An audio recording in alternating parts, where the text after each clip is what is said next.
So, if you're just joining us, you know we are talking about random hot topics this summer. We are talking about questions that you have asked in and over the course of the last few months. And one of the things that you asked that I love this question because this is me, hello, I am this way, is about overthinking. How do we stop overthinking? How many overthinkers are out there? I think a lot of you overthink. I'm sorry, our brains are tired. My husband cannot believe the amount of things happening in my brain in a given minute. And it's true. I think hard about everything. And sometimes I feel like I get stuck in a loop.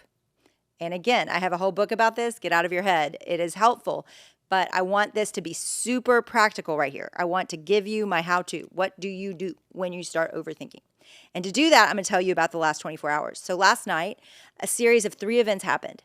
All 3 were somewhat positive and somewhat negative, and my brain was very confused about this. So I was trying to sort it out all through the night. Late last night, I don't think I went to sleep until about 1 a.m., just trying to process these 3 things that had happened back to back to back, and the negative and positive feelings I was feeling that go with them. Very rarely do I have such an exciting night. You guys, you're all curious what the things were, but I can't totally get into those details because they have things to do with other people. But those 3 things happen.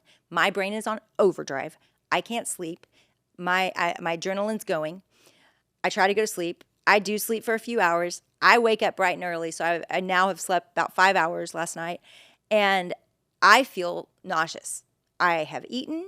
I have taken my vitamins. I have drank a lot of water, and I still feel nauseous. And I'm getting to the studio, and I'm about to talk to you guys, and 2 of my teammates are there, and Emily and Amy, and we are just hanging out together. And Amy, who I'd seen the day before, said, "Hey, how did last night, all the things you had go?" And at that moment, I had a choice to make. I am now nauseous from all the things that had happened the night before, and she's asking me about them.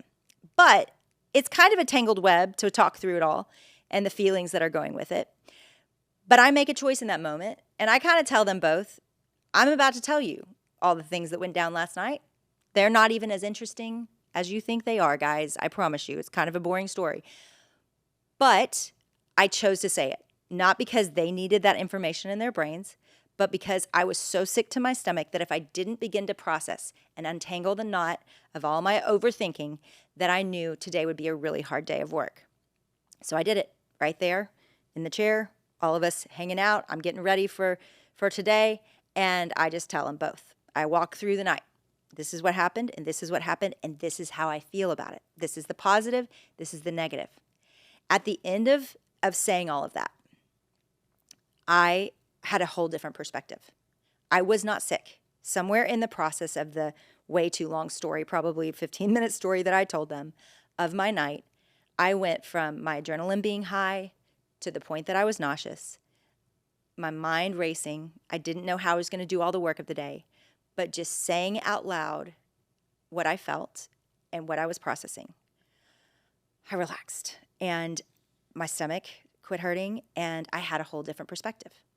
And so at the end of processing all of that, I was able to actually say, you know what? Even if the worst happens with these things, I'm okay.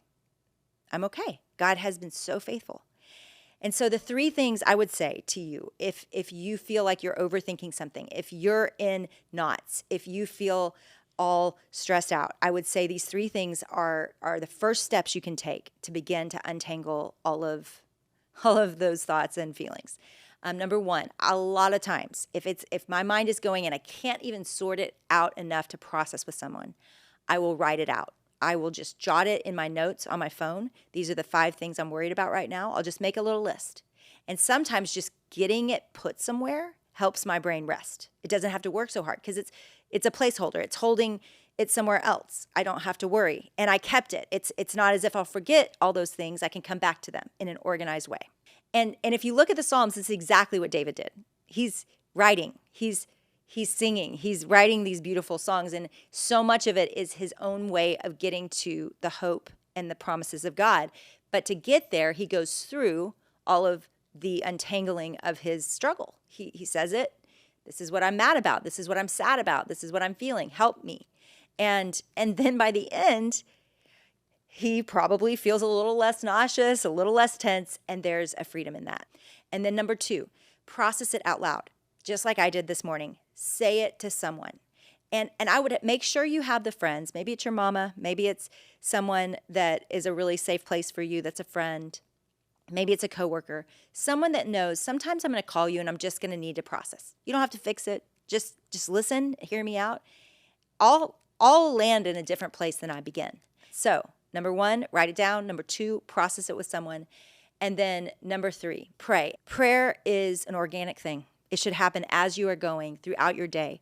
Prayer happens when you're with people and not even closing your eyes and talking directly to God. Prayer is happening as we are together. Where 2 or more are gathered, God is with us. And so those conversations that you're having with your friends, stop thinking of them as God is not there. God is with you. God is there. He's in the midst of the conversation with you.